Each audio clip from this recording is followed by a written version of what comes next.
We saw throughout, and our guys did a great job on the booth describing post-race Paul Menard, Austin Dillon, saying, hey, it's okay. We're teammates, but what take place on the track, we forget about that because we're all trying to win. And Matt Yoakum caught up with Austin. An old school run today for Austin Dillon. Blisters on his hands. A great run, but a lot of people are going to be talking about teammates, yourself and the 27, Confrontations on the radio. You two spoke after the race. How was it? It was good. Paul just said we had fast race cars. That's pretty much the end of it. And, you know, I got to learn to keep my mouth shut on the radio. It's part of racing. I'm a fiery guy. And, you know, it was fun today. It's nice to see the front at a short track like that.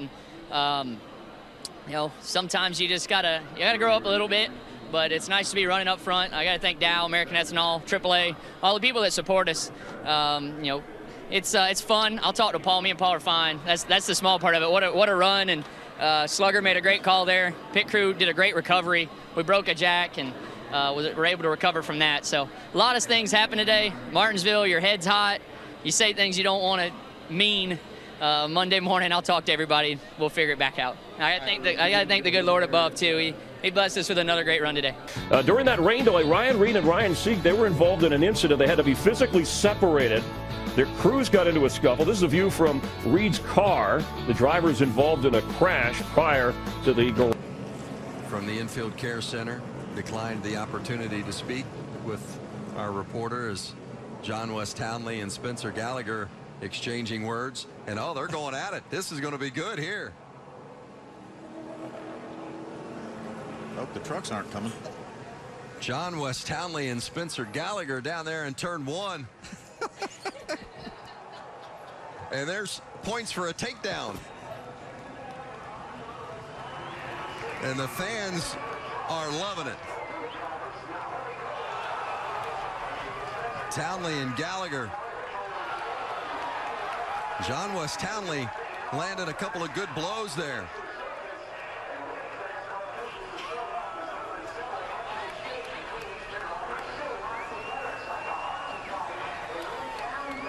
Aggressive goes around. That's right. Mark Truex Jr. spins. A lot of contact on turn 7. Like the two got into the back of the 78. Mark Truex is not happy about it. There was also contact further back with Allmendinger.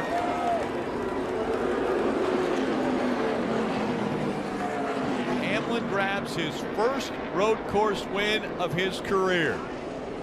And it's still not settled between the 78 and 2.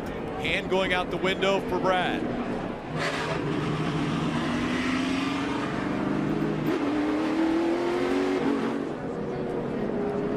And let's listen in what Brad had to say.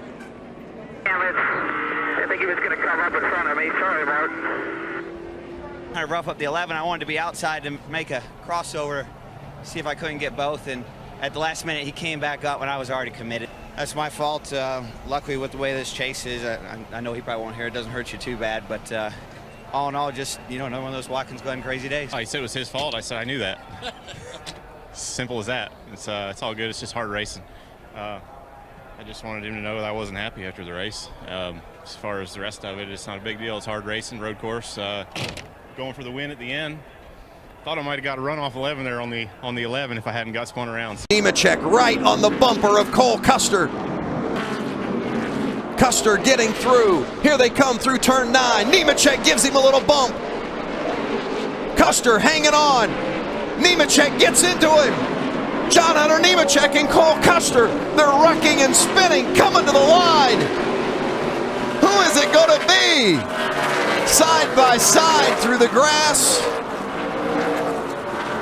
I think it looked like Nemechek to me, but I'm not sure. John Hunter Nemechek wants the flag, and they're not going to give it to him yet. Oh, now we got it. Cole Custer and Nemechek. Cole Custer did not like the way that race ended. Did not like the way John Hunter Nemechek moved him. Well, a lot of emotion.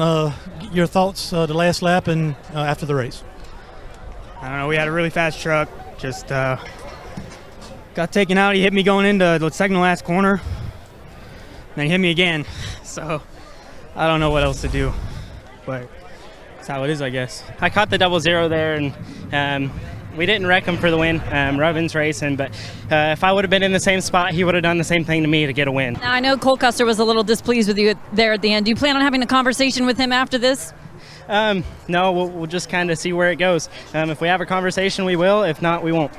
Kenseth gets into the wall. Look at Brad. He misses shift right there. The 18 car gets in the back of him. That bunched them all up. Now, as they go in the corner, boom, right there. But it all started on the front straightaway. That damage on the left front fender probably cut that left front tire. That's what caused Kenseth's wreck. It's chaotic, but it doesn't really have anything to do with the wreck. I mean, that's all on Brad, and I'm sure he'll send a tweet out or go on a TV show and explain how it wasn't his fault. But he just he knows better than that. He knows his angle was bad, and he just drove way off in the corner because he made a mistake, and he was trying to make up for it and had no respect for anybody on the outside lane. So unfortunately, we got a wrecked car because of it, but we were starting to make our way back toward the front. It's tough not having enough tires, but I thought Jason was doing a decent job managing. We had a good car all night. We just got behind in that pit road penalty, and thought we were in for a top 3 or 4. Missed a shift and ruined, Matt's day. So I can understand why. I didn't hear what he had to say, but I can understand why he's upset. He deserves to be upset. I made a mistake, and it was kind of crappy for everyone. But hopefully he'll accept the apology. I certainly don't want to miss a shift for myself, let alone him. And when I got into the corner, I just missed the corner. I was trying to get it in gear and missed the corner and got him. And it looks like it must have cut his tire down. So apologies to him and his team, Kelly. That's not what anybody wants to see, including myself.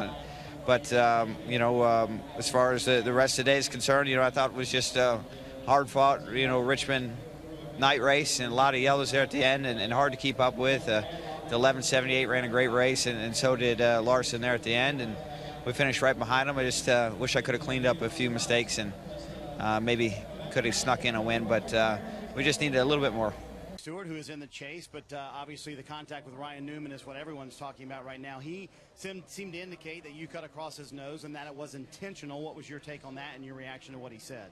He's right. I mean, that was the 3rd time he'd driven into me during the night, and, how many times does a guy get a free pass till you've had enough of it? So, he's got to do his part racing for a championship, too, and a race to get in there. And if you're going to run into guys, then, I go into one there and he dive bombs in there and I'm already coming down. So it's not like I was trying to squeeze him in the infield or something. And, Ryan and I have been good friends. I don't do that to him. But, he hits me in 1, he hits me off at 2, and it's like it's the 3rd time by that time. I mean, there was once early in the race that nobody saw. So, 3 times, that's 2 more times than I normally let somebody run into me.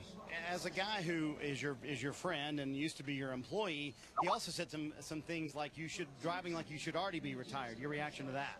Well, he'll get his wish in 10 weeks, so he'll get his wish. So maybe next year without us here, he'll get his spot in the chase that way. So he's a guy that can get in here, and he's going to win a championship before it's all said and done. And this night didn't dictate it for him. I mean, there were 26 weeks to get you to the chase. So tonight's wasn't a make or break for him. I mean, the 25 weeks before that set the tone for tonight, and it made it stressful for him, and he was trying to make it happen. But you can't just plow through guys and knock guys out of the way to get there and expect to make it. Now, first of all, are you okay, and why did that happen? Well, I'm fine. I mean, I think it was pretty obvious watching the video. I don't even have to watch the 14 cut across my nose in turn 1, and I got into him after that, but he'd already chopped into me and messed up my line, and I clipped him a little bit coming off the 2, but then he just cut across my nose going down the back straightaway there, and I guess he thought he was in the sprint car again. Didn't know how to control his anger, so we'll fight, keep fighting like we always do. It's unfortunate. Not the end that we wanted to with the Caterpillar Chevrolet.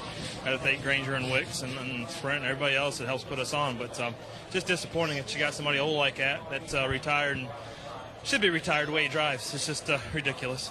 And you were racing him pretty aggressively for 9th place in the turns before that. Do you think he had any reason to be ticked off at you?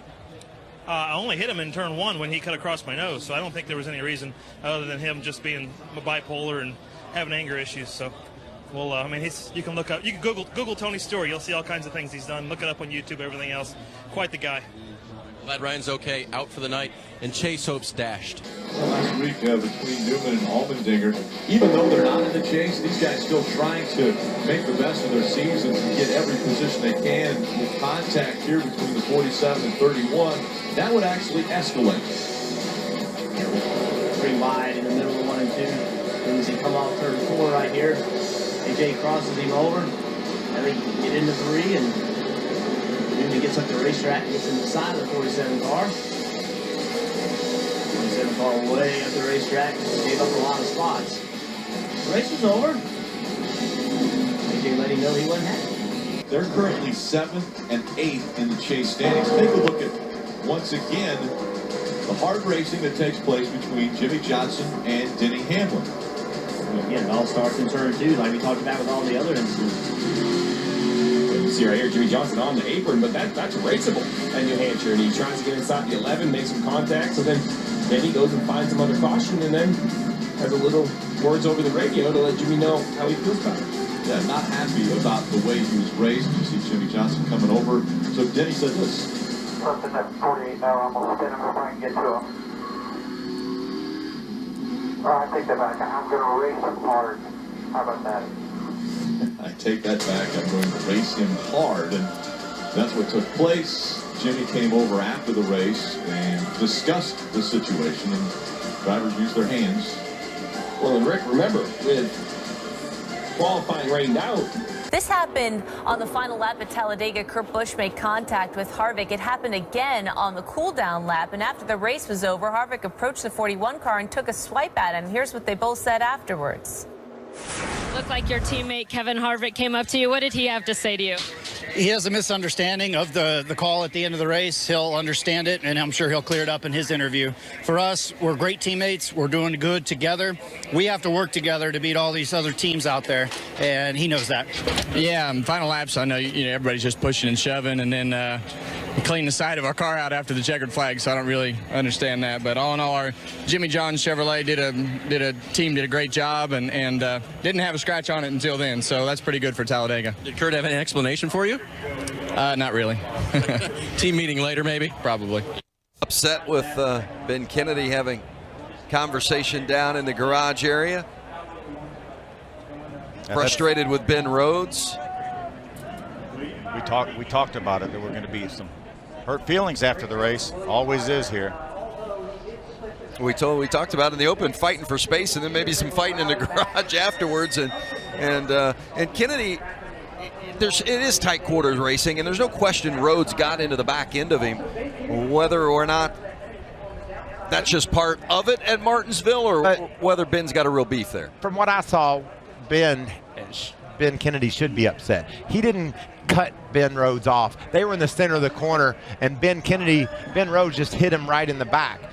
When you get hit right in the back and spun around, that's excessive, no matter where you're at. But again, Vince, like you said, it's Martinsville. There's going to be contact. Ben just felt like it was enough contact that he needed to explain to Rhodes what he thought about it. He just wrecked us, plain and simple.